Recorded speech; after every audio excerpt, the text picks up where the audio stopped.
Baik, bismillahirrahmanirrahim. Assalamualaikum warahmatullahi wabarakatuh. Selamat Waalaikumsalam. siang.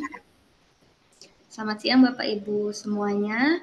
Pertama-tama tentunya marilah kita panjatkan puji dan puji syukur kehadirat Allah Subhanahu wa taala yang mana pada siang hari ini kita diberikan kesehatan, kita diberikan nikmat untuk bisa bersama-sama sharing ilmu di kelas Training of Trainer seri 3 mengidentifikasi standar kompetensi dan kualifikasi kerja. Yang mana kelas ini merupakan kelas berseri yang mana hari ini sudah sesi ketiga, nanti kita adakan sesi-sesi selanjutnya. Ya, sebelumnya mohon izin memperkenalkan diri. Perkenalkan saya Dinda, moderator yang akan memandu kegiatan webinar atau kelas Training of Trainer pada siang hari ini. Yang perlu saya sampaikan di awal terkait tata tertib webinar pada siang hari ini. Yang pertama, bagi Bapak Ibu, jika berkenan, mohon untuk bisa menyalakan kamera selama kelas berlangsung, mematikan mikrofon ketika tidak sedang digunakan. Nantinya dilarang untuk mencoret-coret tampilan PowerPoint pemateri, dan dalam sesi tanya jawab nanti peserta boleh bertanya secara langsung ataupun melalui kolom chat. Selanjutnya, mohon untuk screenshot kehadiran di Zoom pada siang hari ini sebagai bukti validasi kehadiran. Dan nanti setelah sesi presentasi atau sesi tanya jawab, saya akan kirimkan link presensi yang mana nanti Bapak Ibu mohon untuk diisi untuk mendapatkan atau untuk klaim sertifikat pelatihan pada siang hari ini. Dan yang terakhir, harap untuk tertib dan patuh akan peraturan yang telah dibuat demi kenyamanan selama kelas berlangsung. Ya, itu saja terkait tata tertibnya. Dan selanjutnya, sebelum kita masuk ke sesi pemaparan materi, kita adakan dulu sesi foto bersama ya Bapak Ibu ya, untuk validasi kegiatan pada siang hari ini. Mohon Bapak Ibu bisa menyalakan kameranya terlebih dahulu, untuk nanti saya ambil sesi foto bersama. Silakan Bapak Ibu. Ya, Pak Ridwan sudah menyalakan kamera, yang lainnya masih ditunggu. Ada Pak Yosep dan juga Pak Lutfi, Bapak atau Ibu Lutfiati, Bu Citra, Pak Ibrahim, Pak Antonius, Pak Dedin, dan Bu Mia masih ditunggu. Mohon untuk bisa menyalakan kameranya terlebih dahulu ya. Aku lagi makan. Siap, Pak Yosep. Sebentar, Pak. Oke, baik. Kita mulai saja ya Bapak Ibu ya. Kita ambil sesi foto sekali saja. Boleh tangannya checklist sebagai simbol kompeten. Saya mulai. Saya aba 1, 2, 3.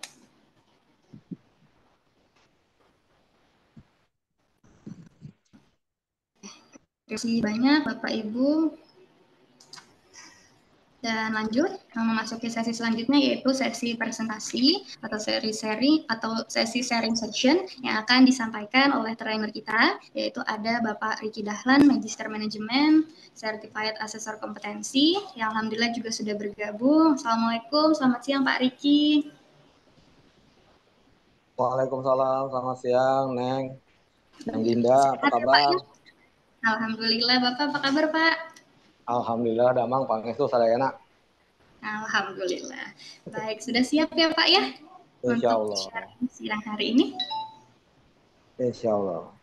Oke, baik. Langsung saja tanpa berlama lagi, perlu saya informasikan juga di awal, kelas ini akan berlangsung selama 10 menit. Jadi nanti tepat pukul 14.30 kita cukupkan untuk kelas TOT seri 3 pada hari ini. Silahkan untuk pemaparan materi, waktu dan tempat saya persilahkan. Ya, terima kasih Neng Dinda, teman-teman semua.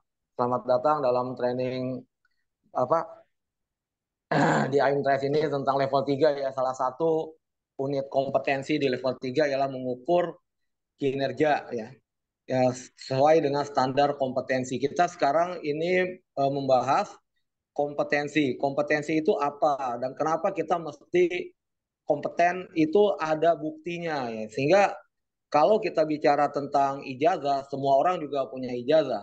Semua orang juga punya nilai, tetapi kompetensi untuk melakukan sebuah pekerjaan tertentu itu ada sertifikatnya lagi, ada pengakuannya yang namanya sertifikat kompetensi, di mana di Indonesia lembaga yang mengeluarkannya adalah Badan Nasional Sertifikasi Profesi.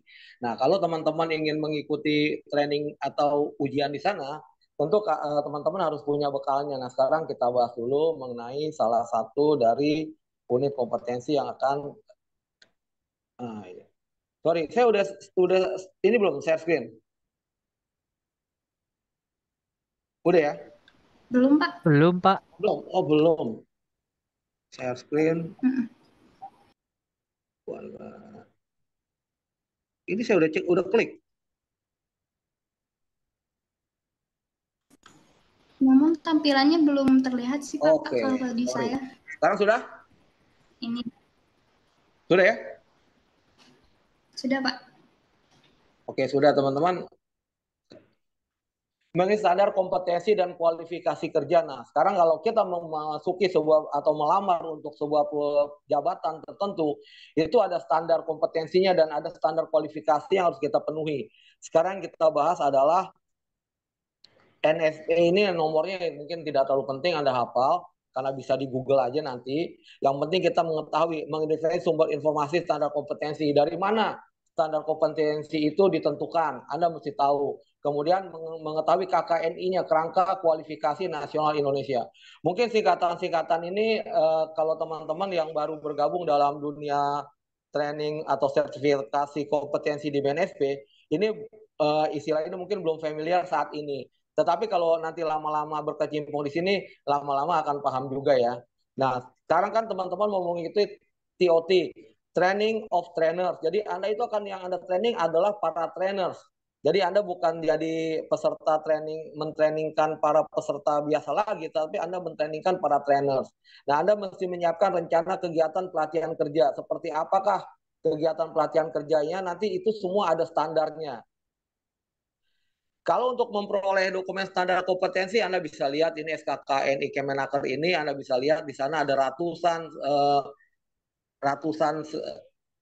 sertifikasi yang mereka keluarkan yang kita penuhi semua ada syarat-syaratnya.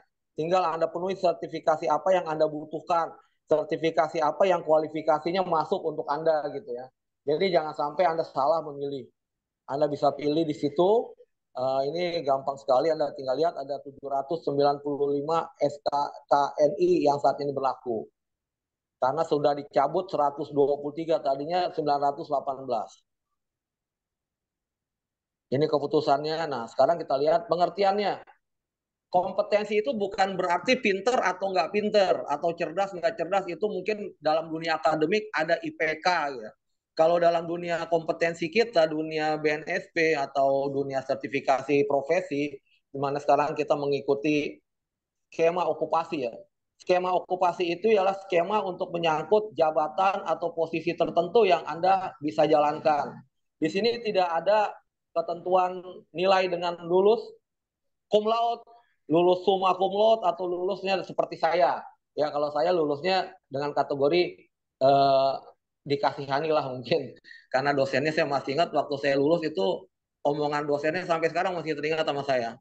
Kalau melihat untuk menjaga kualitas universitas kita yang sangat kita banggakan, saya belum bisa meluluskan saudara. Tetapi mengingat besarnya harapan orang tua, mungkin harapan calon istri dan keluarga Anda, dengan terpaksa kami meluluskan saudara. Ada nggak teman-teman yang lulusnya kayak gitu dulu? Halo? Nggak ada ya? Lulusnya dengan bangga kami luluskan Anda dengan predikat cum laude gitu. Nah, kompetensi melaksanakan suatu pekerjaan atau tugas yang dilandasi oleh keterampilan atau penguatan tertentu. Nah, kita sering menginikan SKA ya, skill, knowledge, dan attitude atau KSA. Banyak orang yang mengutamakan knowledge. Tiga-tiganya itu adalah hal yang sangat berkaitan. Orang yang skillnya bagus, tapi knowledge-nya nggak bagus, itu mungkin bagus untuk kerjaan, tapi kalau dia nggak punya ilmunya, nanti dia akan kerja nabrak-nabrak kiri kanan gitu. Punya ilmu tapi nggak punya keterampilan, itu mungkin kalau Anda ingat dulu iklan sampo, teori, dia cuma tahu teori doang, kerja enggak gitu. Mungkin itu cocok kalau untuk di kampus atau jadi peneliti ya, tapi kalau untuk kerja beneran, skillnya harus tinggi selain knowledge-nya. Dan terakhir perilaku yang baik atau attitude. Nah, di sini adalah kompetensi kerja, kemampuan kerja yang mencakup aspek pengetahuan, knowledge, keterampilan, skill, dan sikap kerja atau attitude yang sesuai dengan peraturan Permenaker Trans. Sekarang namanya masih pakai trans kayaknya enggak ya, Permenaker doang lah ya. Dulu namanya Departemen Tenaga Kerja dan Transmigrasi. Nah, sekarang menterinya siapa? Ibu Ida ya. Dulu Caimin menterinya. Standar kompetensi kerja adalah rumusan yang harus dimiliki oleh seorang untuk melakukan tugas ya.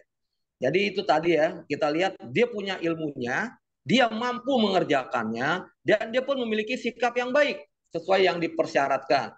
Nah, dari tiga hal ini menurut teman-teman yang paling susah diuji keterampilan, pengetahuan atau sikap kerja, teman-teman?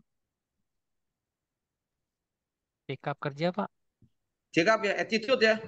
Iya, Dengan betul, Pak. siapa? Mas Tantan ya. Iya, saya juga di rumah, misalnya Anda di rumah, Anda mau ngetes ART. Apa ART? Asisten RT, asisten rumah tangga. Anda lihat apanya? Kalau saya yang utama attitude-nya dulu. Dia jujur nggak?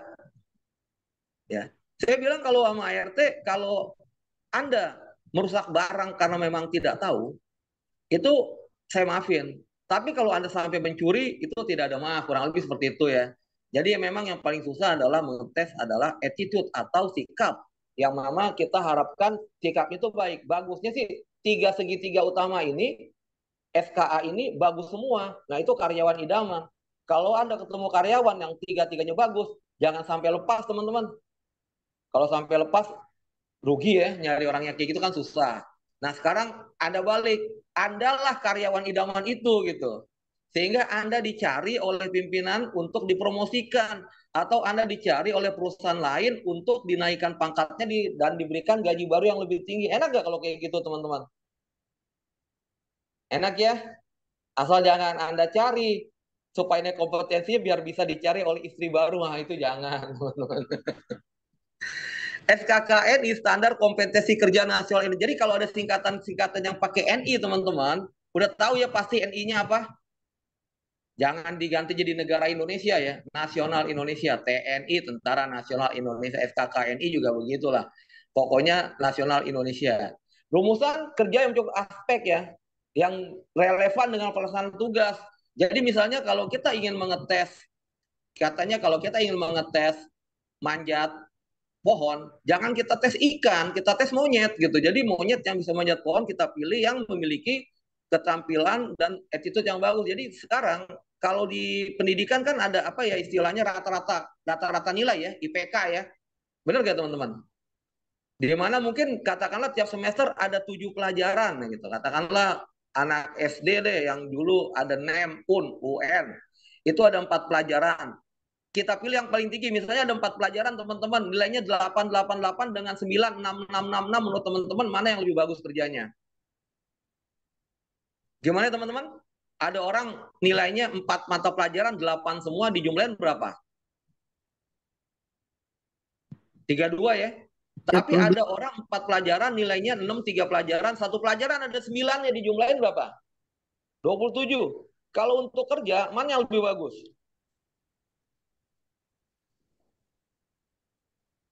Kita pilih orang yang nilainya 9 untuk pelajaran A, 9 untuk pelajaran B, kemudian kita gabungkan jadi 36. Jadi kurang lebih seperti itu ya. Kita mesti melihat nilai kompetensinya. Nah, kita sekarang kompetensi itu sesuai dengan standar, bukan seperti waktu kita masih di kampus, waktu kita masih kuliah. Sekarang kita lihat kompetensi, jenis-jenis standar kompetensi teman-teman. Ya ini nanti Anda lihat PBK ini pelatihan berbasis kompetensi. Ini bisa Anda lihat pada saat nanti ada contohnya bagaimana cara Anda membuat pelatihan, di mana pelatihan itu harus berbasis kompetensi, bukan berbasis nilai atau segala macam. Di mana ada strategi dan materi belajarnya, ada ujiannya, kemudian namanya ujian harus ada acuannya, benar nggak teman-teman? Dia jago, nah acuannya apa gitu. Nah sekarang kita bukan jago enggak, tapi kompeten. Acuan dia kompeten itu harus ada.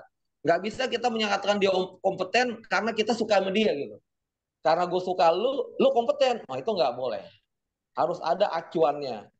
Dan standar kerja kompetensi yang ini adalah SKKNI itu yang berlaku umum. standar khusus. Nah, yang lebih keren lagi standar internasional. Mungkin teman-teman, sorry maaf ya, rata-rata kelahirannya tahun 80-an ya. Ada yang tahun 70-an awal nggak kayak saya? Jadi itu dulu waktu dulu saya hobi main tenis ya teman-teman ya. Kebetulan Indonesia mau ikutan Piala Davis Junior teman-teman. Itu PBPLT mengadakan training center ujian untuk memilih pemain Indonesia yang mau ikut Piala Davis Junior. Tapi ada petenis yang namanya Benny Wijaya. Dia itu memiliki ranking ITF Junior, International Tennis Federation Junior, yang sangat tinggi untuk ukuran Indonesia gitu. Untuk ukuran bule sih nggak tinggi, tapi untuk ukuran Indonesia tinggi. Dan dia nggak mau ikutan seleksi. Alasannya dia udah punya ranking yang lebih tinggi, kalau mau dipakai main-main. Tapi kalau ikutan seleksi 2 minggu, buang-buang waktu dia bilang. Akhirnya dia nggak kepilih. Tapi PBPLT waktu itu kurang fair juga menurut saya. Dibilang dia tidak nasionalis. Tapi kalau menurut saya sekarang ya, sekarang setelah saya dewasa, saya baru ngerti. Dia udah kompeten dengan sertifikat standar internasional. Ngapain lagi diuji dengan standar lokal gitu. Kecuali kalau yang lokal itu berani tanding di internasional, ketahuan. Gitu. Jadi sebenarnya kita mesti ngeliat kalau udah punya standar internasional. Jadi teman-teman, kalau kita mau ngelihat orang kompeten atau enggak, portofolionya kalau saya cukup satu portofolio teman-teman.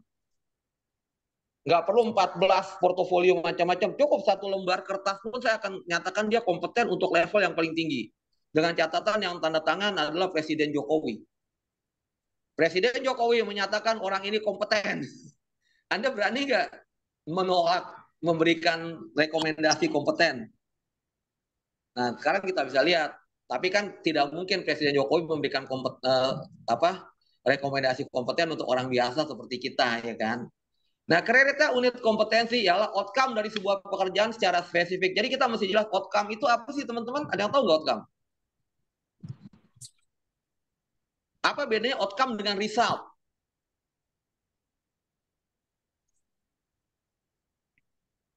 Result itu lebih ke hasil, kalau Ya, outcome lebih ke impact. Lebih ke ya, impact. benar. Tapi Anda belum dapat sepeda. Result itu hasil yang apa adanya. Iya.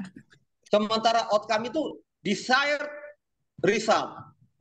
Result atau hasil yang Anda inginkan. Yang Anda cari maunya begini gitu loh. Kalau ini Anda kerja asal-asalan, result, ada result.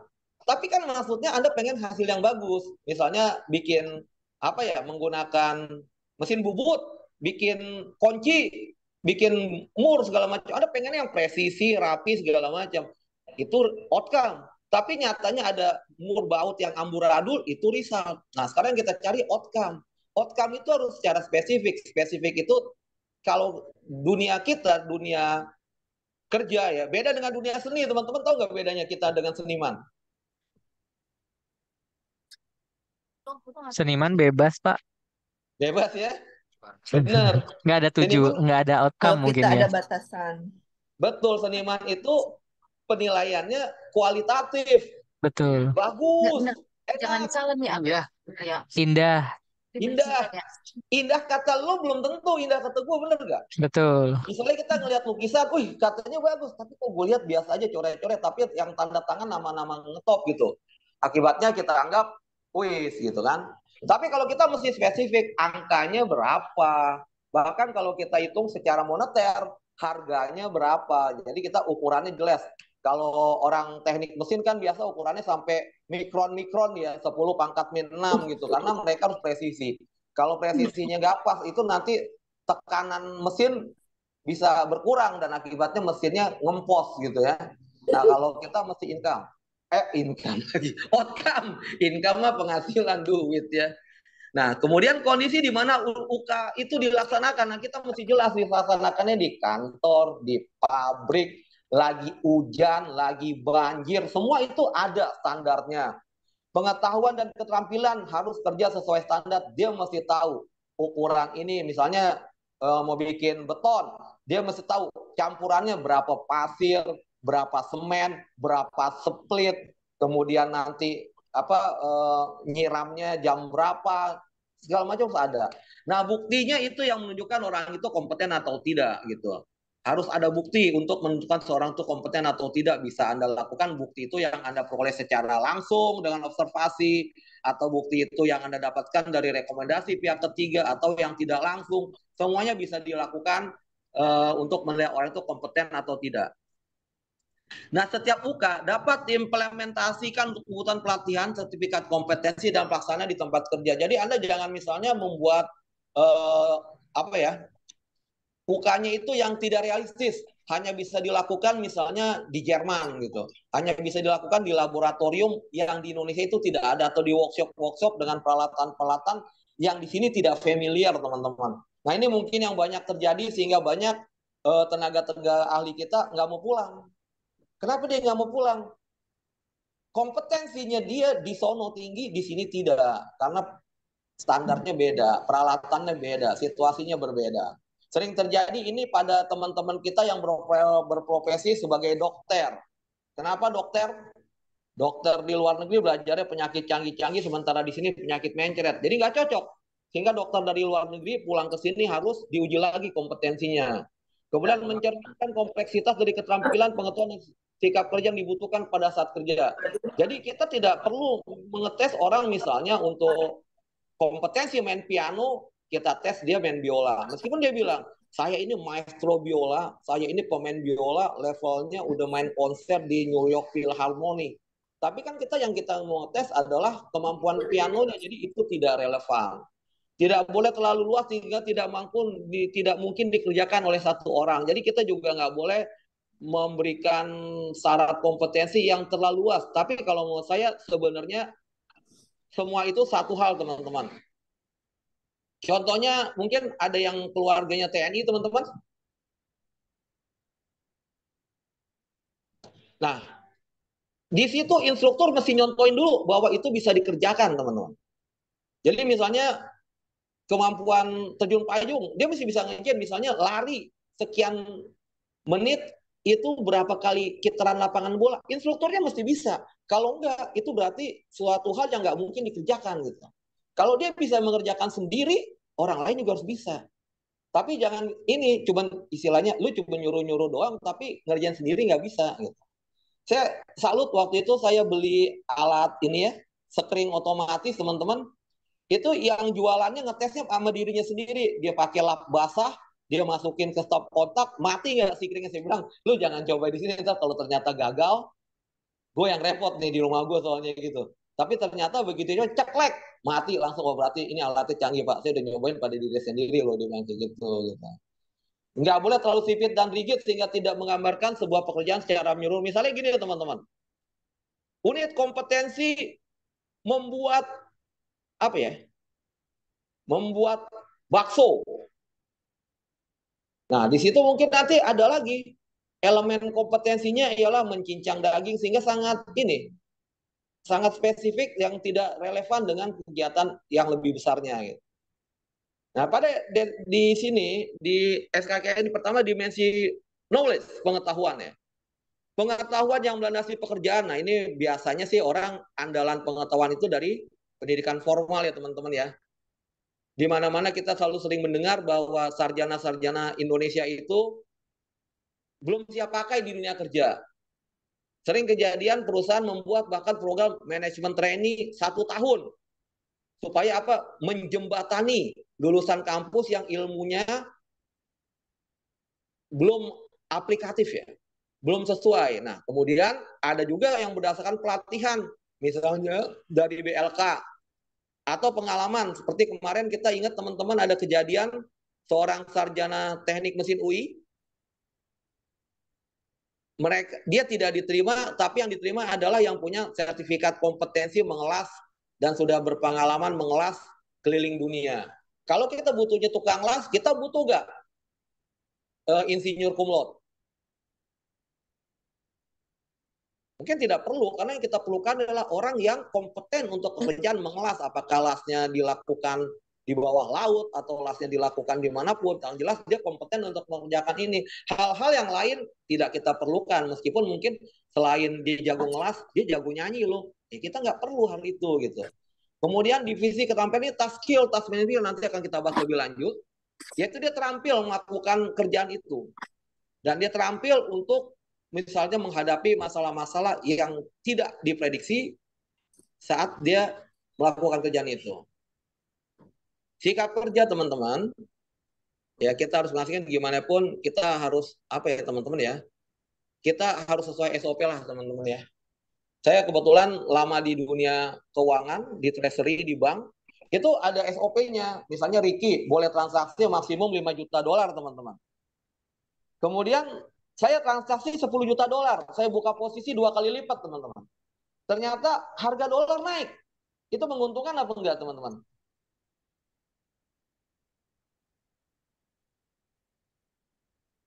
Saya boleh transaksi 5 juta dolar.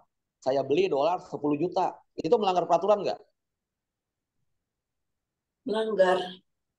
Melanggar ya. Ternyata dilalahnya habis itu harga dolar naik. Untungnya nambah nggak? Untung lah. Untungnya aturannya untungnya cuma dari 5 juta dolar. Tapi karena saya bandel, saya orangnya beranian, saya bikin 10 juta dolar, untungnya double nggak? Double. Double. Dapat penghargaan nggak?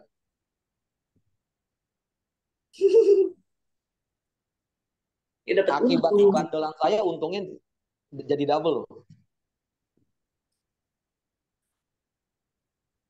Tetap salah teman-teman. Tapi Bapak melanggar, Pak. Nah, persis poinnya itu. Melanggar Iya, itu adalah sikap melanggar. kerja yang tidak baik. Iya, Meskipun betul. dampaknya positif. Betul, Pak. Tetap Bapak Tapi melanggar the coba rules. bagaimana kalau saya habis ngelanggar, udah dikasih batas 5 juta dolar, saya buka 10 juta dolar, dolarnya turun.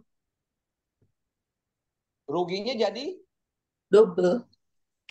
udah melanggar, bikin rugi lagi. Itu diapain tuh? Dipecat. Dipecat. Jadi teman-teman jangan pernah melanggar SOP.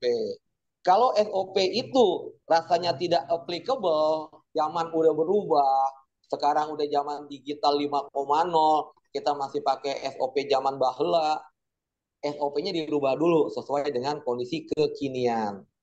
Nah, 5 dimensi kompetensi yang tadi kita udah sebut, pertama adalah task skill, yaitu kemampuan Anda melaksanakan tugas. Tugas Anda bikin A, Anda kerjakan A, persis seperti yang disuruh. Itu sangat penting. Bahkan bisa dibilang ini adalah skill yang paling pokok, di mana Anda bisa mengerjakan yang tugas utama Anda. Kalau Anda bisa mengerjakan yang lain, itu tidak dinilai. Apalagi kalau Anda mengerjakan tugasnya orang lain. Atau kalau bahasa kerennya sekarang cawe-cawe. Boleh nggak kita cawe-cawe kerjaan orang? Nggak bagus ya cawe-cawe ya. Anda juga mau nggak teman Anda cawe-cawe ke kerjaan Anda? Enggak. Atau Anda bersyukur? Terima kasih udah dibantuin. Nggak boleh ya teman-teman ya. Kita pokoknya tugas kita aja. Yang itu istilahnya tupoksi. Tugas pokok dan fungsi. Kita jangan lakukan yang lain kecuali diperintahkan atasan. Jadi semua yang yang ada sifatnya khusus segala macam diperintahkan atasan. Tapi misalnya ada teman kecelakaan, ya Anda nggak usah nunggu perintah atasan, langsung berikan P3K gitu kan. Itu ada lagi ketentuannya. Misalnya ada gempa bumi, ya Anda nggak perlu tunggu perintah atasan, langsung berkumpul ke tempat yang aman. Kemudian task management skill, membuat perencanaan jika Anda terpaksa melaksanakan beberapa tugas sekaligus. Misalnya Anda dari kegiatan produksi, Anda harus packing segala macam, itu Anda harus persiapkan. Anda bisa melaksanakan tugas mana yang didahulukan. Ini biasanya ibu-ibu lebih ahli ya, bisa multitasking istilahnya. Bisa sambil nelpon, ibu-ibu bisa sambil masak.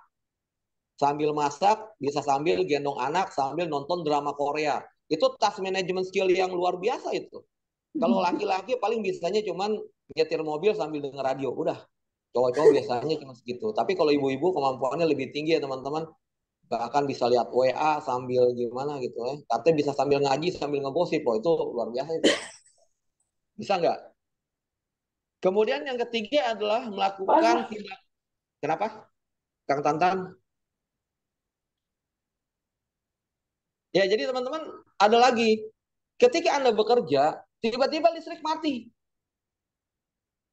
Ketika Anda bekerja, tiba-tiba bahannya ada yang kurang. Ketika Anda bekerja, tiba-tiba teman Anda nggak masuk. Itu namanya sesuatu yang sifatnya kontingent. Sesuatu yang terjadi yang tidak Anda harapkan dan tidak menguntungkan. Maaf. Nah, kalau ada kejadian yang tidak dikendaki dan tidak menguntungkan, Anda harus siap. Backupnya apa?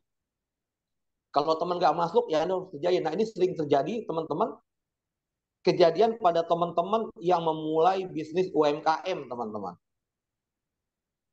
Seorang mentor UMKM pernah ngajarin saya dalam sebuah seminar, bilang, kalau Anda masih bisnis usahanya kecil, Anda mesti bisa melaksanakan fungsi apapun yang ada di bisnis itu.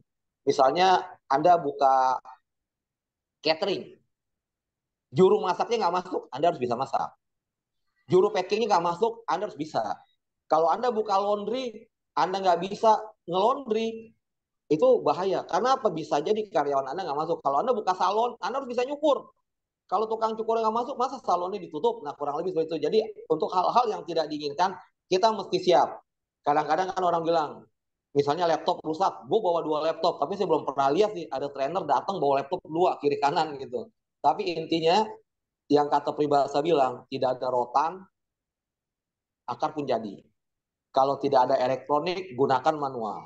Itu contohnya yang kejadian waktu Bandara Soekarno-Hatta komputernya rusak karena dihack ya, 1 atau 2 tahun yang lalu. Pesawat di atas sudah terbang-terbang minta turun.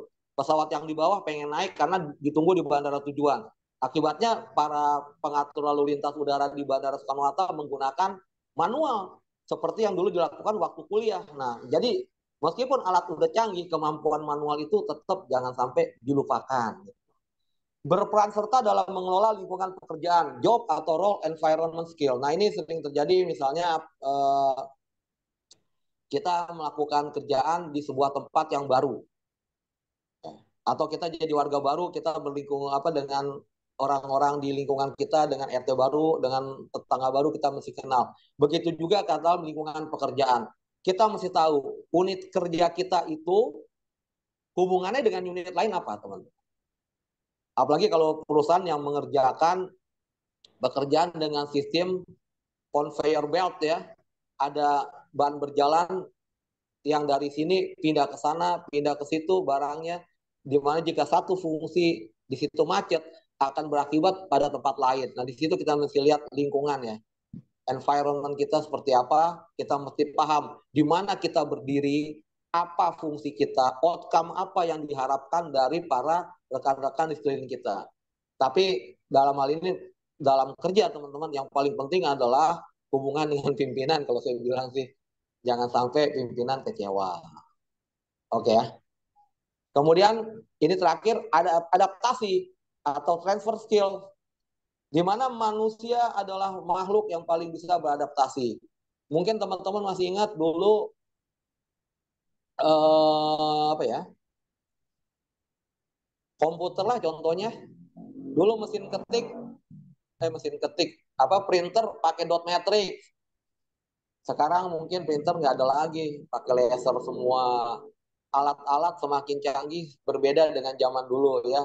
Handphone dulu yang masih Nokia pisang zaman saya pertama kali kerja, itu sekarang udah barang kuno. Barang museum malah nggak ada yang pakai. Jadi teknologi selalu berubah.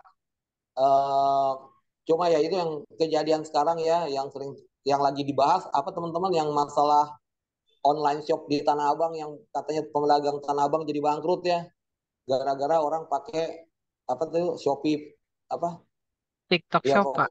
TikTok Shop, nah segala macam kayak gitu ya. Saya juga sering pakai karena barang di sana lebih murah dan lebih nyaman lah. Kalau ke Tanah Abang coba aja, parkir mobil belum apa-apa, tiap tikungan udah diminta 5.000.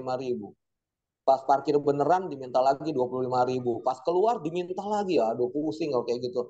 Tapi intinya kita bisa beradaptasi dengan perubahan lingkungan. Karena manusia adalah makhluk yang paling bisa beradaptasi, sehingga manusia adalah makhluk yang paling akhir punah. Dinosaurus sudah punah. Kenapa? Karena dia tidak bisa beradaptasi dengan lingkungan. Dan ini juga dalam dunia bisnis kita bisa lihat ya. Mungkin kalau Anda naik pesawat 30 tahun yang lalu, boarding pass-nya masih gede-gede, tebal-tebal ya. Sekarang boarding pass cuma kecil kayak karcis gitu doang. Kenapa? Karena zaman udah berubah. Dulu persaingan tidak ketat, sekarang sangat ketat. Mungkin kalau Anda dulu ingat ada pesawat namanya Sempati Air, sekarang nggak ada lagi. Bank-bank juga mungkin dulu ada Bank Bumidaya, Bank Dagang Negara, sekarang jadi Bank Mandiri. Belum tentu 5 tahun lagi Bank Mandiri masih ada. Saya bukan mau bikin gosip ya. Bukan mau bikin gosip ada bank yang mau tutup, bukan. Tapi maksud saya belum tentu nanti situasi itu masih ada. Ya kayak perusahaan komputer juga Hewlett Packard, sekarang udah nggak ada. Apalagi yang udah nggak ada tuh. Ingat nggak? Yang dulu ada sekarang nggak ada.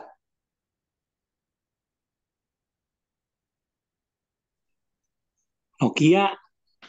Nokia. Kenapa Nokia? Bank ya, itu contohnya. Kemudian apalagi ya kemungkinan mungkin nanti perusahaan-perusahaan akan memecah jadi unit bisnis yang lebih kecil lagi sih, tapi efisien gitu. Nah, sekarang kita tidak mau kita harus mengikuti perubahan zaman. Jangan sampai kita dilindas oleh zaman itu sendiri, teman-teman. Nah, proses menguraikan kompetensi dari masing-masing UK, kita bisa lihat fungsi dasarnya apa. Fungsi dasar, uraian kegiatan, dan semua itu mesti ada SOP-nya. Tolak ukur keberhasilan. Jadi orang sukses atau tidak itu harus ada tolak ukurnya. Kemudian regulasi lingkungan bagaimana, peraturan di tempat lingkungan kerja. Nah, semua ini harus ada panduan atau untuk penilaiannya ya. Kita nggak bisa menyatakan orang sukses atau tidak jika tidak ada parameternya. Cuma bedanya kalau kita di sini hanya masalah kompeten atau tidak kompeten. Ya, jadi kalau kita tidak ada nilai average, above average, excellent, nggak ada. Kita hanya K atau BK, kompeten atau belum kompeten. Rangkanya dari masing-masing unit kompetensi kita bisa lihat ya, aktivitas pekerjaannya, instruksi kerja, kemudian kita bisa membuat elemen kompetensi itu apa teman-teman? Secara sederhananya elemen itu apa teman-teman? Ada grup musik ya, elemen ya. Jadi gini teman-teman, elemen itu adalah unsur dari unit kompetensi tersebut. Misalnya gini teman-teman, unit kompetensi membuat gado-gado. Anda bingung dong, membuat gado-gado itu kan sebuah unit kompetensi. Elemennya apa? Misalnya cara mengeracik bumbu kacang, memotong sayur, memotong kentang, itu adalah elemen-elemennya. Sehingga dari elemen-elemen itu digabungkan menjadilah sebuah unit unit kompetensi membuat gado-gado. Bisa saja unit kompetensi menjadi elemen dari unit kompetensi yang lebih tinggi. Misalnya membuat gado-gado bisa jadi menjadi elemen kompetensi dari menyajikan makanan tradisional Indonesia, misalnya seperti itu. Menyajikan makanan Indonesia, elemen kompetensinya membuat gado-gado, membuat gudeg, membuat rendang. Nah, nanti membuat rendang itu bisa jadi unit kompetensi sendiri yang punya elemen kompetensi-kompetensi lain di bawahnya gitu. Nah, batasan variabel. Nah, batasannya kalau membuat gado-gado, ya gado-gado aja, jangan dicampur adukan dengan bakso.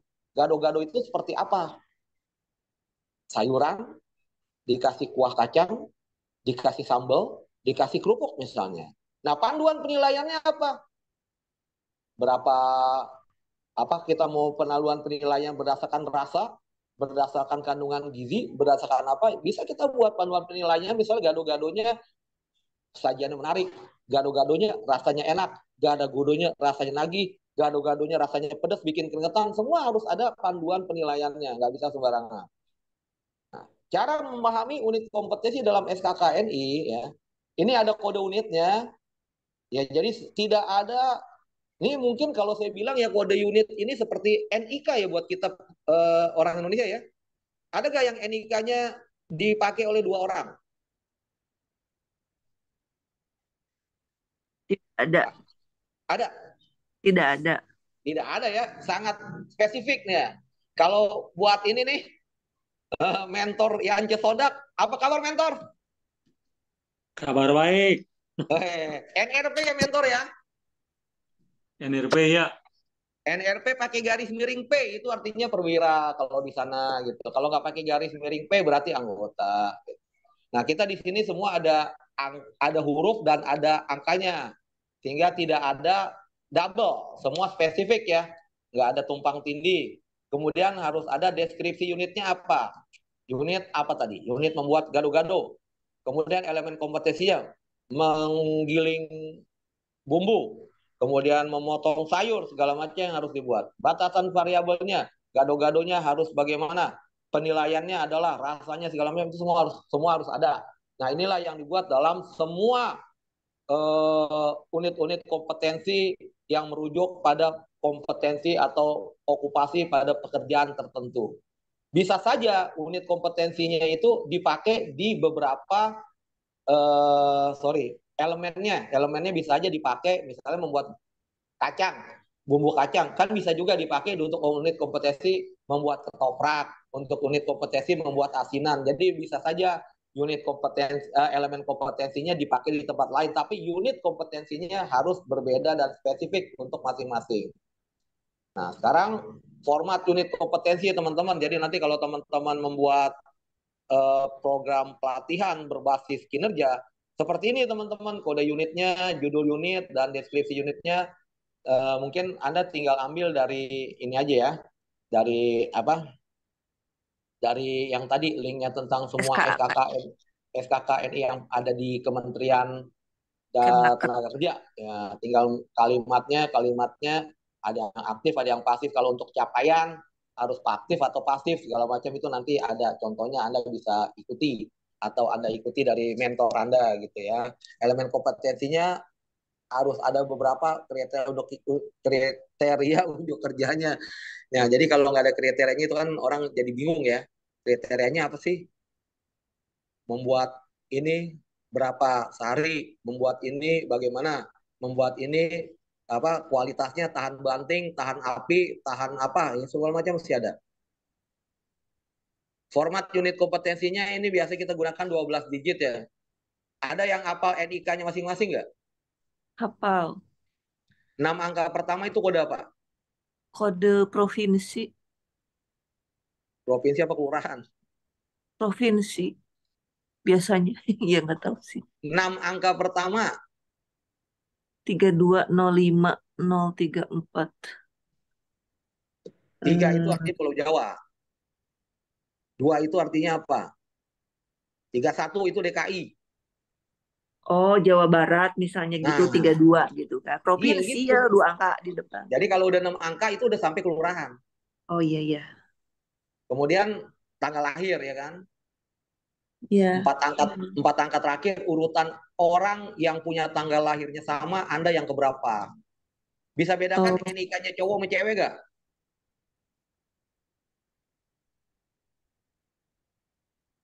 Ganjil genap gitu kan. Bukan, itu mah mobil ganjil genap. Beda Pak tanggalnya, tambahin 4 Pak. Tambahin 40. Cerdas. Paham. Kalau cewek tambahin 4 ya. Tanggal lahirnya ya.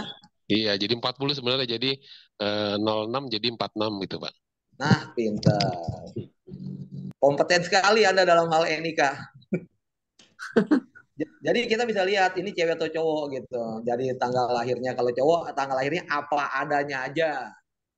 Kalau saya 020671 gitu kan. Kalau cewek dikasih angka 4. Angka 4 di tanggal. Di tanggal ya. Iya, tanggal. Jadi di situ kita udah paham ya. Kalau tanggalnya tanggal 4, tanggal 12 berarti tanggalnya jadi 52 gitu kalau cewek. Nah, jadi begitu juga sangat unik atau mungkin sidik jari lah. Nggak akan boleh ada orang yang sama seperti itu. Nah, ini dia. 12 angka digit ini kode ABC diisi dengan huruf sesuai kategori pada KBLI. Kemudian kode golongan pokok dari 2 angka singkatan. Nah, ini Anda tinggal ikut ini aja lah ya, dihafal saja. Judul unit kompetensi. Nah, sekarang kan setelah tahu nomornya, nama orangnya juga harus jelas. Ini punya siapa ini? Tanggal lahir sekian ini yang punya siapa? Kita bisa lihat berisi nama UK-nya. Ya, yang akan dilakukan. Misalnya unit kompetensinya apa? Tadi contoh membuat gado-gado. Maka semua yang di bawah elemennya harus yang terkait dengan membuat gado-gado. Jadi harus dengan kalimat yang aktif, ya. Kata kerja atau kalau bahasa Arab ini pakai fiil apa teman-teman ada yang paham?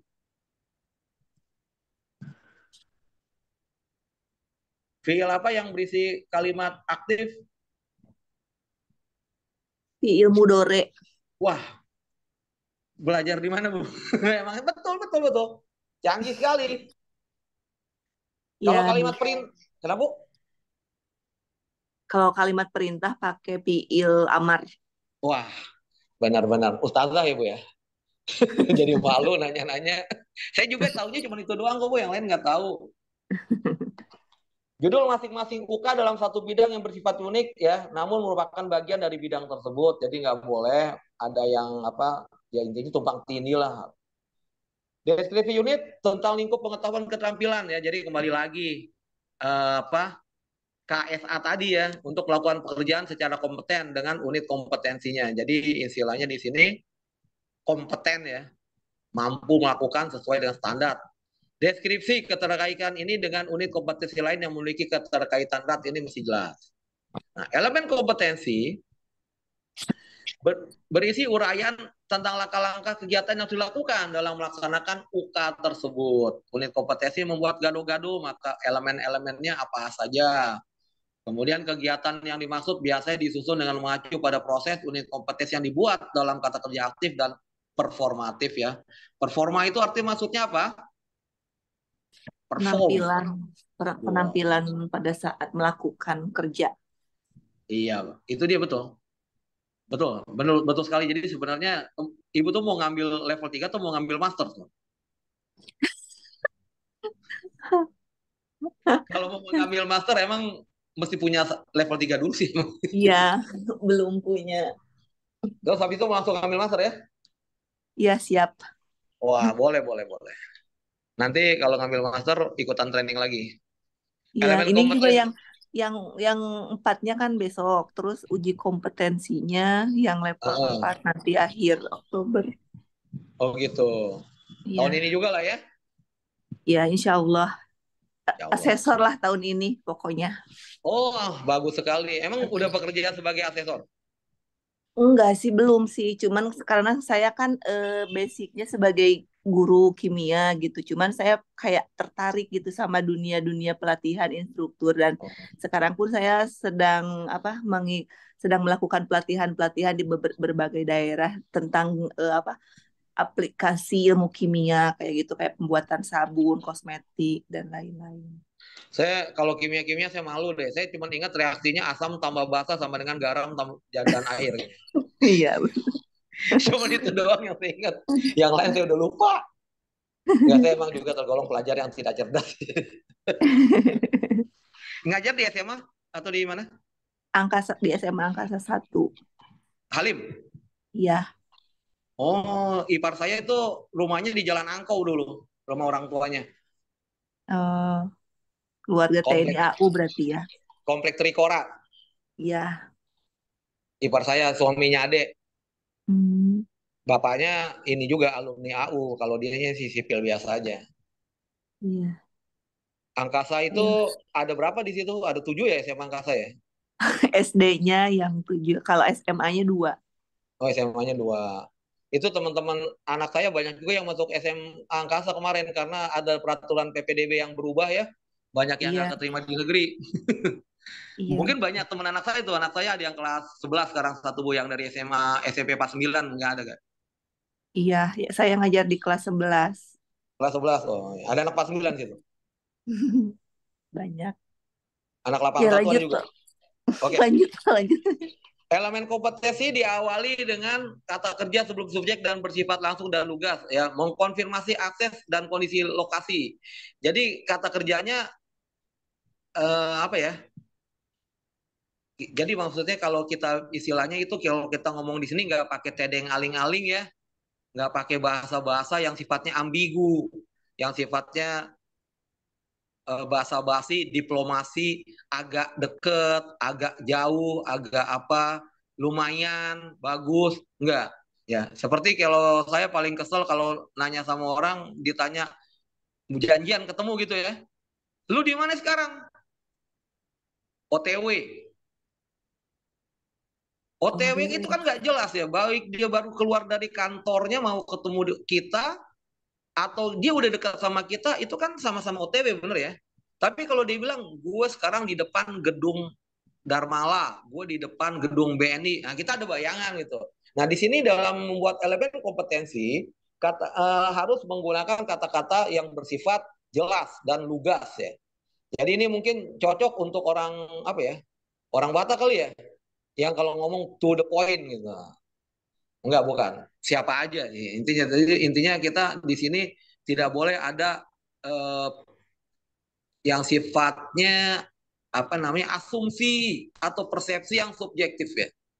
Kriteria untuk kerja berisi uraian tentang KUK yang menggambarkan kinerja harus dicapai. Ya, misalnya apa tuh? Dalam rumusan permasalahan dan dibuat dalam kerja pasif. Jadi bumbu kacang Diulek. terbuat, gitu.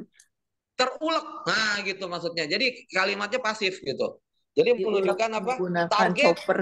apa? Pokoknya intinya ternya itu loh. Apa yang Di atau kami ter ya? Kenapa, Bu? Di atau ter ya? Ya, banyakkan sih ter ya. Atau bisa juga di apa membuat bumbu kacang diulek, membuat kacang berhasil terulek. Ya, bolehlah dua-duanya, Bu ya. Iya. Reaksi kimia terjadi. Yaitu buktinya adalah menghasilkan panas, perubahan suhu atau apa gitu. Kriteria KUK adalah pernyataan evaluatif yang terdiri dari keterampilan pengetahuan dan sikap kerja. Apa yang dicapai kerja UK juga merupakan sarana ya. Jadi ini bisa dilihat kayak prestasi gitu loh. Ini tercapai, ini tidak tercapai. Nah, kita dalam hal ini tentu kalau kita mau kompeten, semua KUK itu harus tercapai kompeten. Jadi kita nggak boleh nanti apa ada satupun KUK yang kita tidak berhasil mencapainya karena nanti ada itu satu aja yang kita gagal menjadi tidak kompeten. KUK paling sedikit berjumlah 2 ya. Jadi dalam hal membuat gado-gado KUK-nya jangan cuma 1. Karena kalau cuma 1 berarti itu adalah elemen bukannya sebuah KUK karena namanya KUK terdiri dari beberapa elemen gitu ya. Kalau cuma 1 berarti tidak layak menjadi sebuah KUK. Batasan variabel harus diacu adalah melaksanakan berikut. Nah, pertama konteks variabel ya. Harus sesuai dengan lokasi lingkungan kerja ya. Dapat juga sesuatu yang bersifat teknis jadi kita nggak bisa lakukan misalnya yang relevan ya dengan membuat gado-gado tadi itu dengan kita samakan dengan membuat kursi, membuat apa itu tidak relevan. Peralatan perlengkapan ini juga mesti spesifik ya. Kalau kita mau motong daging, kita mungkin mesti punya pisau, punya garpu, punya penjepit segala macam. Itu bisa. Makanya kalau lagi ujian, suka kadang-kadang kita diminta oleh asesornya melakukan simulasi. Nah kalau apa istilahnya mungkin ini ya kalau mentor Jance bilangnya latihan basah, yaitu latihan dengan apa adanya yang akan kita hadapi seperti itu gitu. Ya, tidak bisa pakai simulasi. Kemudian peraturan yang diperlukan ya harus ada regulasinya sebelum melaksanakan pekerjaan ya. Regulasinya apa? Ya, ada yang membuatnya sampai detail. Baca bismillah, pakai ya saya bilang yang kayak gitu mungkin itu tidak perlu ya, maksudnya itu urusan pribadi tapi bukan standar. Norma standar berisi dasar acuan sebagai norma yang diperlukan terkait dalam melaksanakan pekerjaan. Jadi ya norma itu aturan yang mungkin apa ya? Kalau standar itu kan tertulis ya. Kalau norma itu kebiasaan yang dianggap menjadi sebuah peraturan. Ya. Jadi bukan sebuah SOP yang saklek ya, tapi itu kebiasaan yang akhirnya dianggap sebagai sebuah peraturan. Jadi beda ya antara norma Sanger dengan norma UNITA gitu. Konteks variabel dijelaskan kondisi ruang lingkup pelaksanaan UK. Informasi ini penting untuk pelaksanaan asesmen ya. Pada konteks variabel dapat dimuat penjelasan tentang istilah yang terdapat dalam KUK. Contohnya, unit kompetensi dapat diterangkan pada pekerjaan yang berisiko rendah maupun di industri atau perkantoran. Meja inspecting yang digunakan berupa meja atau dilengkapi dengan peralatan penggerak kain otomatis dengan penggerak kain manual. Jadi ini adalah konteks variabel yang relevan, bisa dikerjakan, dan memang sehari-harinya ngerjain itu. Jadi menggambarkan memang itu yang mau dikerjakan, bukan segala sesuatu yang sifatnya teori gitu. Format UK, peralatannya peralatan diperlukan, apa bedanya alat dan bahan? Alatnya sesuatu yang bisa digunakan berkali-kali, sedangkan bahan yang menjadi bahan baku, bahan pokok untuk Nah, pembuatan suatu produk. jadi bahan itu habis dipakai. Ya, Kalau alat, harganya bisa terus. biasanya bahan itu lebih murah daripada alat ya. Betul. Fasilitas dan materi yang digunakan sesuai dengan persyaratan untuk melaksanakan unit kompetensi ya. Jadi kalau kira-kira mau keseringan kan kalau kita mau kerja ya itu tadi alat-alat yang mahal dipakai terus berulang-ulang, sementara bahan sekali bikin ya, kalau misalkan bikin gado-gado tadi alatnya piring, capit, sendok, ulekan segala macam dipakai berkali-kali, sementara bahannya sayur, kacang segala macam, fasilitasnya dapur misalnya seperti itu.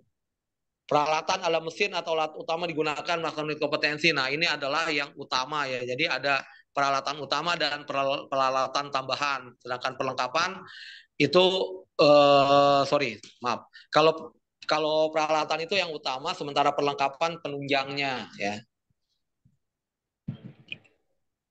Contoh untuk kegiatan survei bawah laut perlu ROV, ini apa sih? Pokoknya V-nya vehicle yang saya ingat ya. Kemudian USBL ultrasound baseline kapal survei. Nah, ini kalau surveinya udah survei-survei yang canggih lah yang dilakukan oleh Bako Surtanal apa itu LIPI BRIN. Nah, perlengkapannya mesti layar monitor, sumber daya listrik, alat pelindung diri ya. Mungkin kalau penyelamnya mesti pakai alat-alat supaya tidak dimakan ikan hiu semacam itu ya. APD ini sangat penting ya, jangan sampai mencelakakan diri sendiri dan mencelakakan orang lain. Karena kalau mencelakakan diri sendiri yang rugi adalah diri kita sendiri. Kalau mencelakakan orang lain yang rugi semua orang. Jadi kita harus pakai APD sesuai formalitas. Kalau kita mau ngelas, jangan lupa pakai Google dulu, gitu. Pakai sarung tangan, pakai alat-alat yang membuat kita aman dan lingkungan kita juga aman.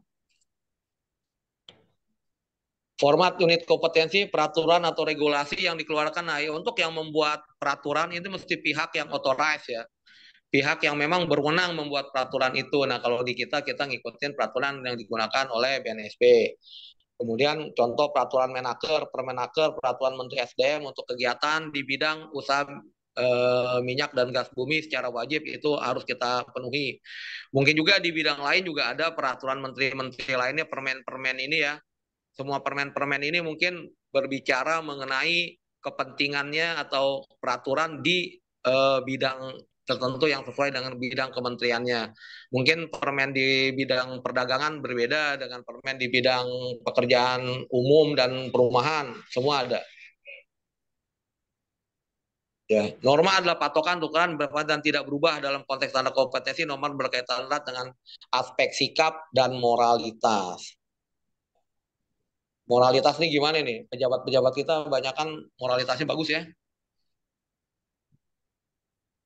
Standar kesepakatan yang tadi didokumentasikan. Jadi kalau standar itu ada apakah SK, apakah peraturan segala macam, SOP yang digunakan sebagai peraturan atau petunjuk yang sesuai dengan yang telah dinyatakan. Jadi kita nggak boleh berbeda dengan peraturan ya.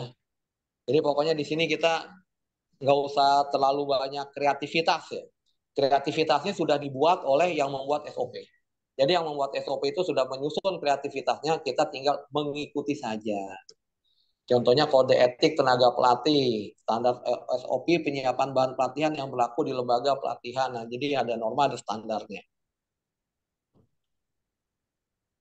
Panduan penilaian.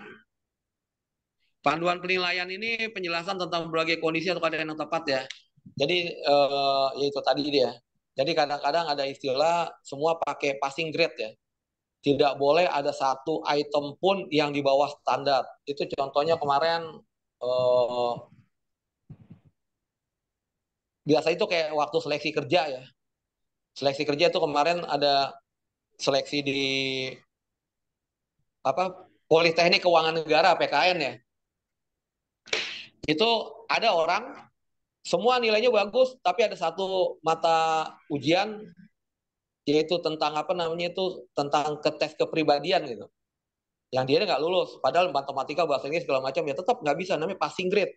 Nah itu juga mungkin kalau kita mau masuk TNI ya, harus bisa lari, harus bisa berenang, harus bisa sit up, pull up segala macam.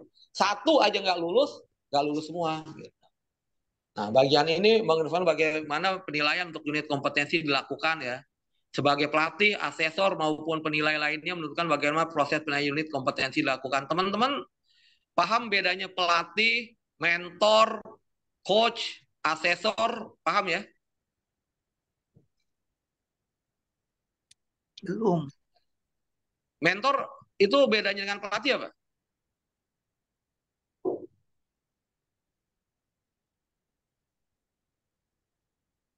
Kalau pelatih itu untuk mengajarkan atau melatih sebuah keahlian tertentu, misalnya dia melatih untuk bisa membuat gaduh-gaduh kayak tadi gitu. Orang nggak bisa dilatih nih caranya mengulek begini bla bla bla bla. Kalau mentor dia mengajarkan pengalaman. Jadi si mentinya itu ngikutin mentornya cara ngulek segala macam, dia belajar dari pengalaman si mentor itu. Sementara coach itu adalah fungsinya itu membangkitkan kemampuan terbaik ya. Membuat si coachnya itu bisa mengeluarkan kemampuan terbaiknya. Bagaimana caranya dia bisa membuat si coachnya itu atau anak asuh, adik asuhnya itu bisa mengeluarkan kemampuan terbaik, itu tugasnya coach. Jadi beda ya antara pelatih, mentor, coach. Kalau asesor fungsinya adalah mengakses, menilai dari penampilannya ini kompeten, ini tidak kompeten. Dia bisa menilai seperti itu ya. Sementara kalau juri, apalagi?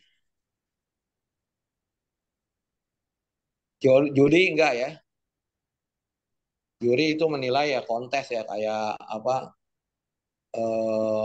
Indonesian Idol gitu. Ya. American Idol. Semua dituangkan dalam konteks penilaian, persyaratan kompetensi, pengetahuan dan kepribadian, sikap kerja, dan aspek kritis. Ini nanti mungkin kalau teman-teman mau jadi asesor, ini mesti paham semua, tapi mungkin kalau level 3 tidak perlu terlalu rumit ya. Kalau level 3 yang penting Anda bisa memahami bagaimana Anda melaksanakan training atau pelatihan berbasis kompetensi, dari membuat perencanaan materi training, membuat perencanaan penggunaan bahan, penggunaan peralatan, penilaian, sampai situ. Tapi kalau udah sampai aspek kritis segala macam itu mungkin nanti pada saat level 6 atau menjadi asesor.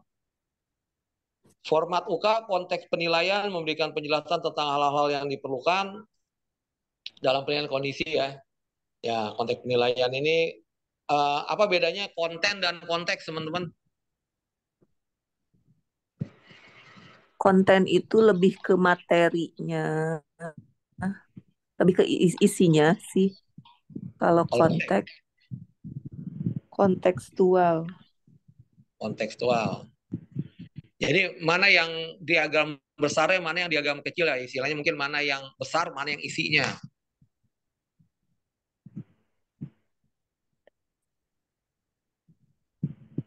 Itu tidak sesuai konteks. Nah, mungkin kalau masalah konten dan konteks Anda belajar sama Rocky Gerung lah. Itu dia ahlinya. Semua orang salah terus sama dia.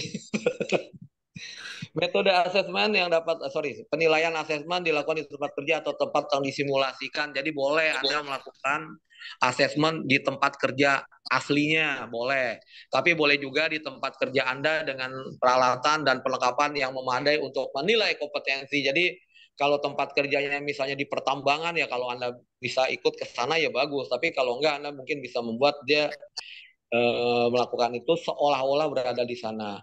Dilengkapi peralatan, dokumen segala macam, oke, perencanaan proses bersama. Jadi perencanaan asesmen itu disepakati bersama, jangan sampai nanti terjadi ekspektasi Anda sama si asesinya itu berbeda ya. Jangan sampai nanti dia merasa terzolimi mungkin. Wah, ini kok sampai begini gitu. Padahal kan harusnya tidak sampai situ. Jadi dari awal disepakati, kita nanti begini setuju. Jadi harus ada persetujuan bersama ya. Ya, jadi menurut metode asesmen dapat dilakukan dengan metode kombinasi tes tertulis, observasi, simulasi. Ya, ini ada metode langsung, metode tidak langsung, metode pihak ketiga segala macam. Ini mungkin nanti Anda di level asesor ini Anda mesti paham ya. Yang penting bukti-bukti seorang itu kompeten atau tidak adalah bukti itu mesti valid, asli, terkini, dan memadai ya. Itu yang menurut kita nanti bisa menilai orang itu kompeten atau enggak. Jadi sertifikat atau bukti-bukti lain yang disampaikan, ijazah masih valid, asli punya dia, terkini masih berlaku dan memadai.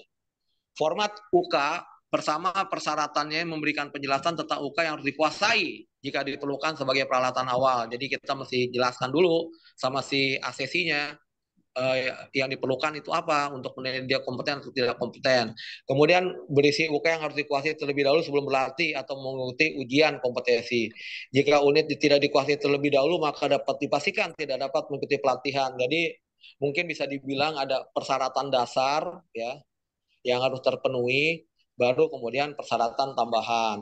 Kalau persyaratan dasarnya tidak memenuhi, ya udah nggak usah. Misalnya apa? Untuk mengikuti training apa? Untuk mengikuti ujian sertifikat kompetensi master trainer, minimum harus punya level 3 dulu gitu. Kalau dia nggak punya level 3, nggak boleh. Meskipun mungkin dia merupakan doktor, dia mungkin merupakan apa, dia kompeten di sana, di kampusnya. Tapi menurut SKKNI, dia belum kompeten karena persyaratan dasarnya mesti sudah punya gitu ya. Contoh persyaratan kompetensi melakukan seleksi induk udang air payau. Air payau itu air apa teman-teman tahu? Campuran antara air laut dan air tawar. ya air di muara ya. Dia nggak asin-asin banget tapi udah nggak tawar juga gitu ya, setengah asin setengah tawar gitu. Nah itu banyak di situ yang cocok untuk hidup di sono, ada udang, ada bandeng ya. Bandeng kan cocoknya di air payau. Kalau di air air apa air sungai yang bening dia malah nggak mau gitu. Air laut dia gak hidup juga, emang susah itu. Pengetahuan keterampilan yang diperlukan ya. Contohnya keterampilan melukai cipingan KUK pada unit kompetensi ya. Kita mesti lihat dia kemampuannya bisa dilihat. Pengetahuan dan keterampilan diperlukan untuk teori magnet bumi, teori geologi, keterampilan mengoperasikan. Jadi kalau kita bicara mengenai misalnya jadi operator alat berat, dia tahu teorinya, manualnya, jaring hidupin mesin, ngerem sampai selesai, dia tahu. Dan dia terampil, bisa-bisa mengoperasikan alat itu. Mungkin yang paling suka ini kalau kita uji SIM ya teman-teman ya. Uji SIM-nya pada nembak gak teman-teman? Enggak ya? Berarti ngerasain ujian dong semuanya. Hebat kalau Anda bisa lulus ya. Karena setahu saya yang pertama itu biasanya orang ujian SIM itu nggak lulus. Kalau nggak lulus, Itu maaf tanya kalau untuk apa pengetahuan dan keterampilan, kalau pengetahuan 3.1 gitu. Kalau keterampilan 3.2 itunya ngasih iya, penomorannya. iya, Ya, soalnya kan kalau di sekolah kan berdasarkan KI dan KD gitu kan, kalau KI 3.1 gitu, kalau keterampilan pengetahuan itu 3.1. Kalau eh, keterampilan 4.1 kayak itu, mulainya dari 4 kalau keterampilan.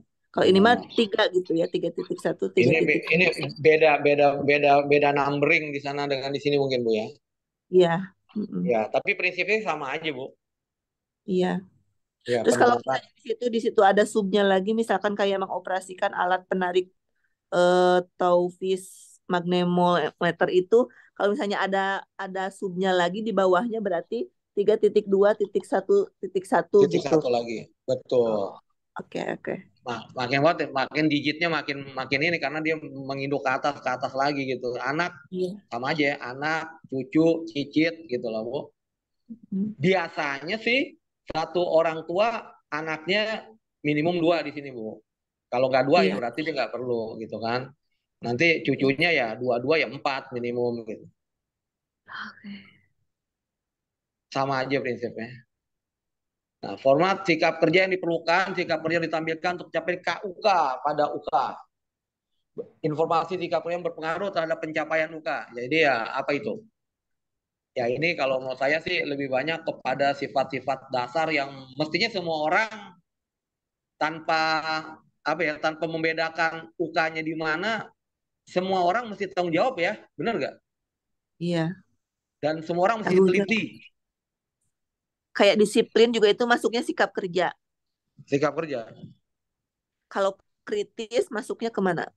Kritis. Iya. Kritis kayaknya di sini nggak diperlukan Bu, karena kalau kritis nanti dia apa pengen protes mulu lagi. Baik, baik. Iya kan, jadi dia mengkritisi terus setiap ada kebijakan kayak gitu. Nah itu kayaknya mendingan ntar dulu deh sikap kritis di sini gitu. Nah, Nanti kalau nanti jadi anggota tim perumus boleh bersikap kritis.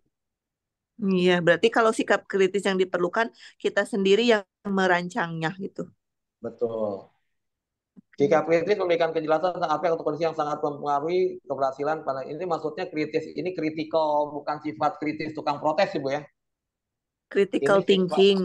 nah sifat-sifat yang sifatnya ini harus, ini mesti gitu.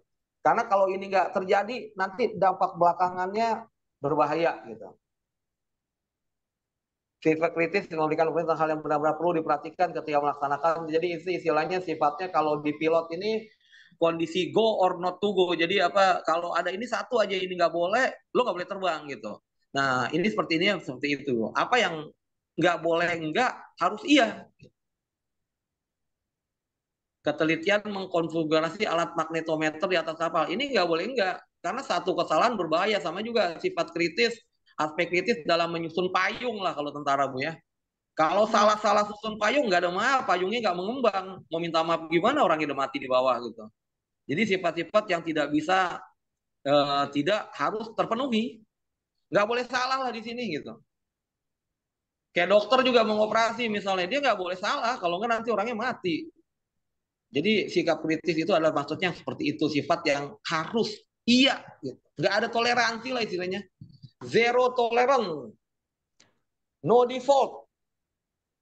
Ketegasan dalam ketepatan dalam menentukan parameter ya. Ini salah-salah nanti apalagi kalau pakai penyelam. Nanti penyelamnya bisa salah-salah mati nggak dapat oksigen di bawah. Cara memperoleh dokumen KKNI pertama membuka link website Tepnaker. Nah, ini bisa yang gampang atau mendatangi langsung Direktorat Bina Stankomlatker. Aduh, apa ini? Pokoknya di Kementerian Tenaga Kerja lah yang ini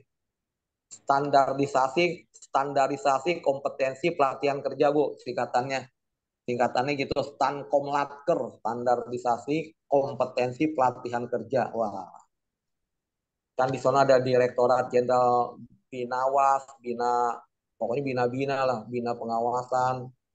Bisa juga membuka website Kemenaker. Anda sudah buka-buka website ini? Linknya sudah dikasih? Ya kalau ada waktu dilihat ya. Kalau nggak ada waktu ya dilihat juga lah. Ini KKN, ini kerangka kualifikasi nasional Indonesia, ada kerangka penjenjangan kualifikasi. Jadi di sini kualifikasi itu ada yang berjenjang, ada yang langsung kepada klaster kerja tertentu. Ada yang pakai level-levelan, ada yang nggak pakai level-levelan. Di KKN ini merupakan perwujudan mutu dan jati diri bangsa Indonesia. Oke, keren. Jadi ada 9 level ya Bu ya. Bapak Ibu, ada 9 level kualifikasi dari level 1 sampai 6. Anda mungkin sekarang mau mulai TOT level 3. Kalau TOT level 3 udah cukup, Anda boleh langsung ke level 6. Nggak harus 45 ya. Jika persyaratan dasarnya terpenuhi. Persyaratan dasarnya seperti apa bisa lihat nanti di websitenya Kemenaker. Kalau Anda rasanya sudah memenuhi, boleh langsung.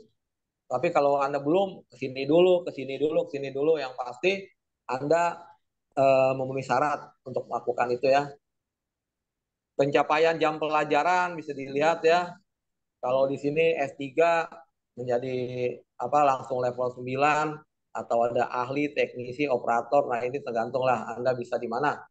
Kalau ini degree-degree keilmuan, ini keahlian ya, pendidikan. Kalau di namanya pendidikan vokasi ya Bapak Ibu ya.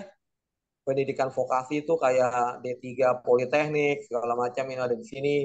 Ini sekolah biasa sarjana, magister, kemudian doktor. Kalau program profesi mungkin teman-teman banyak sini saya lihat pakai nama APT ya. Itu program profesi apoteker, ada program profesi psikologi, program profesi akuntan.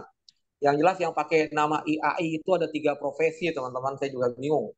Harusnya satu aja jadi bingung. Ikatan Apoteker Indonesia IAI bener ya? Benar teman-teman apoteker? Arsitek juga singkatannya IAI. Akuntan juga IAI.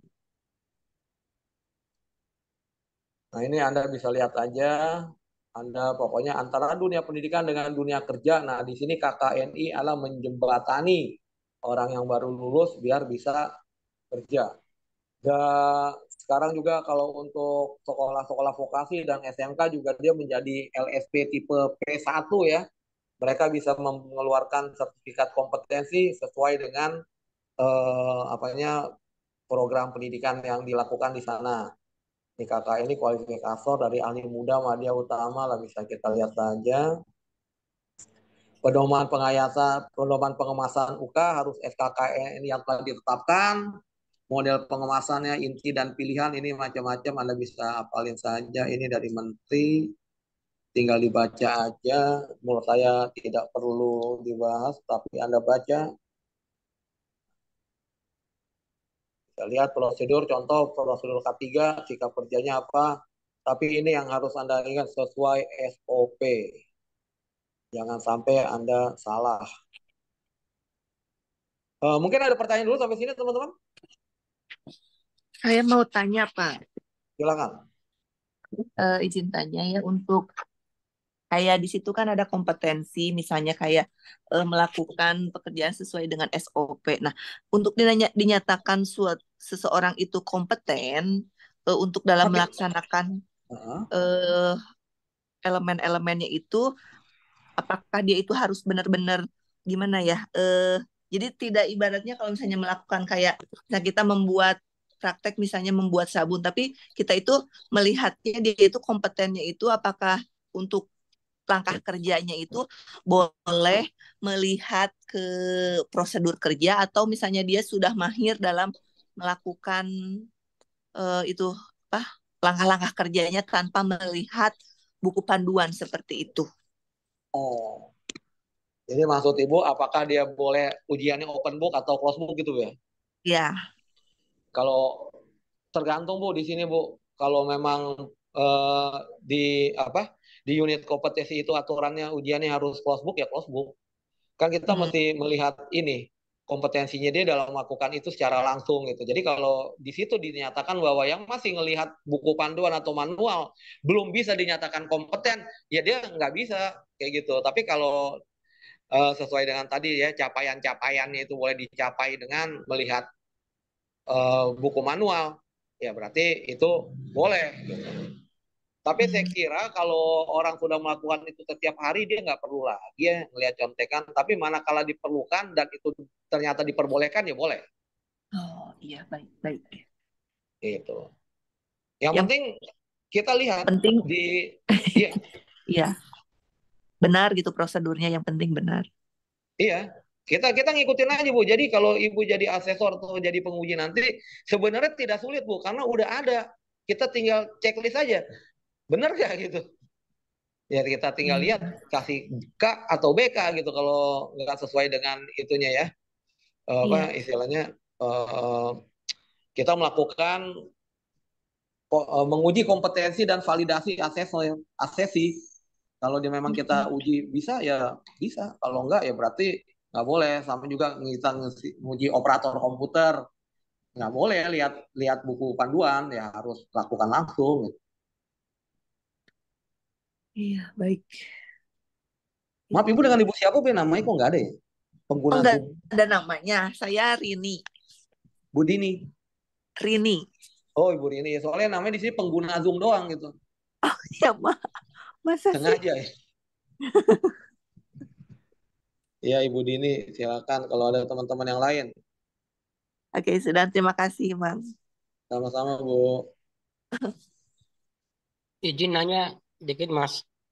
Silakan. Gini Pak, pernah saya dengar seorang narasumber mengatakan bahwa kesuksesan seseorang di dunia kerja itu memang ditentukan oleh yang kompetensi Pak ya. Tadi ada knowledge, ada skill, dan ada attitude itu Pak ya. Ya. Nah, Ya. menurutnya hasil penelitian itu menunjukkan bahwa skill itu, knowledge itu hanya 10%. Kemudian skill itu 20%. Jadi 70%-nya itu sangat ditentukan oleh attitude seseorang. Nah, saya ingin konfirmasi apakah memang benar hasil penelitian seperti ini mengatakan bahwa kesuksesan seseorang di dunia kerja itu nanti komponen utamanya itu di attitude sampai 70%. Sedangkan knowledge itu 10% saja dan skill hanya 20%. Nah, mungkin saya konfirmasi apa memang seperti itu datanya ya, Pak? Mungkin Itu seperti itu. Makasih. tergantung mazhab yang Bapak percaya, Pak. Nggak, maksud saya gini, Mas. Dari pengalaman Masnya, kira-kira mazhab yang berlaku umum itu memang seperti itu ya? Ya, kalau saya lebih percaya mazhab garis tangan, tanda tangan sama buah tangan, Mas. Oh gitu. Ya, jadi ada orang yang sukses karena dia rajin memberikan buah tangan. Ada yang sukses gara-gara tanda tangan seseorang, atau memang udah garis tangannya sukses. Bercanda. Bercanda, Mas, bercanda. Ya. Makanya tadi saya coba logikkan itu kok kayaknya nggak bisa masuk akal. Tapi yang pasti kalau menurut saya, pengalaman saya, ya saya umur udah 52, kerja udah dari tahun 93, ya udah 30 tahun lah, udah berapa kantor saya keluar masuk ya. Kalau kemampuan dasar, ya skill, harus memenuhi passing grade. Standar minimum di situ dia harus bisa. Knowledge juga sesuai dengan standar di bidang pekerjaan itu. Nah, kalau attitude benar, itu sangat penting. Tapi kalau attitude-nya bagus, kemampuannya di bawah standar, orang juga nggak akan bisa terima lah itu. Kita kan nggak nyari tukang baca doa, kita nyari orang yang kerja, karena dibayar kan, apalagi perusahaan swasta kan nggak mau rugi ya. Tapi satu hal dalam hal yang saya tekankan, kalau kemampuan dasar, knowledge, itu minimum passing grade. Passing grade, paham kan maksudnya Mas ya? Paham. Nah, Ya, satu lagi yang paling penting menurut saya adalah disukai lingkungan, Mas. Dimanapun Anda kerja. Gini, ada juga yang mengatakan kalau misalnya kita berpatokan disukai lingkungan, jadi kadang juga begini, kalau Anda ingin disukai oleh semua orang, maka jangan Anda menjadi pemimpin, jadilah penjual es krim. Kalau misalnya kriterianya harus disukai oleh semua orang. Ya, saya bilang maksudnya dia bergaulnya dengan peers-nya, teman-teman selevel, dia baik. Dia dengan anak buah, dia baik. Dengan pimpinan pun dia disukai, bukan dalam arti menjilat, itu sangat penting. Kalau pengalaman saya itu sangat penting. Pada saat pemimpin mempromosikan orang, ingatnya dia. Pada saat dia butuh bantuan dari anak buah dengan sukarela bantu dia. Teman-teman selevelnya juga nggak ada yang jahat sama dia. Jadi menurut saya itu sangat penting ya, kalau menurut pengalaman saya seperti itu.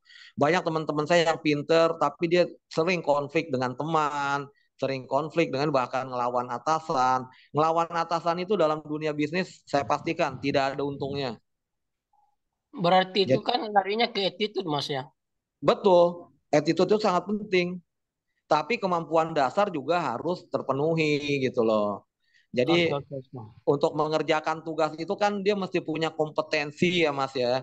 Mengerjakan A, B, C itu harus bisa. Jangan dia baik-baik, iya disukai tapi kerjanya nggak beres, kan nggak bisa juga. Siap. Jadi di antara orang yang skill dan knowledge-nya sama, orang yang attitude-nya lebih bagus lah yang akan sukses. Maksud saya gitu. Mas Ridwan sendiri, maaf, udah berapa tahun pengalaman kerja sejak lulus kuliah? Saya mulai kerja tahun 98. 25 tahun juga ya. Beda tipis dong saya. Ya. Ya mudah-mudahan sukses lah Mas. Lanjutkan aja yang baik-baik, yang udah terlanjur tidak baik kita perbaiki gitu loh. Amin, insya Allah Mas. Percayalah saya, Anda pasti mampu, Anda pasti kompeten. Siap. Yang lain ada lagi teman-teman? Mohon izin Pak Riki. Ya. Waktunya sudah habis Pak. Waduh, saya sih tidak keberatan karena belum azan asar ya. 5 menit lagi ya. Tapi oke Neng Dinda. Mangga, kalau mau ditutup silakan. Maaf ya teman-teman kalau saya ada salah-salah dalam penyampaiannya, itu bukan dari mana, tapi kesalahan saya sendiri. Jika ada yang benar itu silakan APBN, ambil positif, buang negatif. Oke, makasih. Lanjut. Baik, terima kasih banyak Pak Riki atas pemaparan materinya yang luar biasa. Banyak sekali tentunya pengetahuan dan juga cerita-cerita inspiratif yang tadi Pak Riki sampaikan. Dan saya juga ucapkan terima kasih banyak pada Bapak Ibu yang sudah hadir dalam kesempatan kelas pada siang hari ini.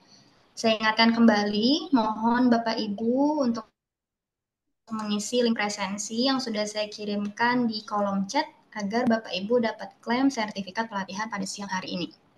Ya, sebelum saya akhiri, mohon izin kita adakan sesi foto bersama lagi ya Bapak Ibu ya, sebagai bentuk validasi karena tadi di awal baru ada sekitar 12 orang dan ini alhamdulillah sudah sampai 26.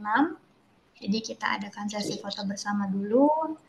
Untuk Pak Riki, mohon izin boleh stop share dulu Pak, biar saya bisa ambil foto bersama.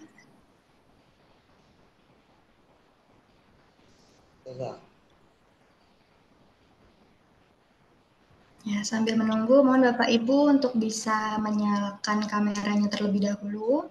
Kita adakan sesi foto bersama di akhir sebagai bentuk validasi kehadiran Bapak Ibu.